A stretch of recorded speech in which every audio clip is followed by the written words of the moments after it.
नमस्कार. काय बघता हो?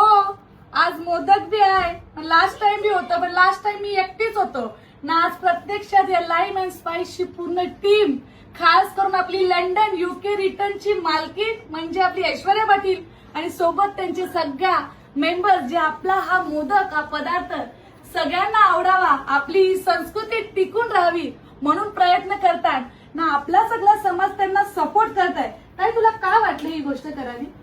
मला आपला हा जो संस्कृतीचा पदार्थ आहे तो पुढे सर्वांपर्यंत पोहोचवायचा. हा, तिला मी विचारलं, ती सांगता का शिक्षण आणि फॅशन सोबत आपला हा संस्कृतीचा पदार्थ टिकला पाहिजे. तशी बारीक बोलतो पण डोकालाही फास्ट, म्हणून तुम्हाला सांगता ही असं आपली आगरीबाई आहे, आपलीच मराठी आहे. सगळ्यांनी सपोर्ट करा. पूर्ण टीम मजा करताना पूर्ण टीम हौशेने बनवतं. तुम्ही फक्त हौशेने खा ना, हौशेने ऑर्डर करा. सध्या माझ्याकडे प्युअर गोल्ड 24 कॅरेट मोदक आणि या सगळं आपलं जे नॉर्मल रेग्युलर फ्लेवर आणि असं बरंच फ्लेवर असतात. मिनी तर जाम कल्याण, तुम्ही बी घ्या. पार दार दुखी द्या चालेल, पण कॉन्टॅक्ट करा ना, पटापट बुकिंग करा. धन्यवाद.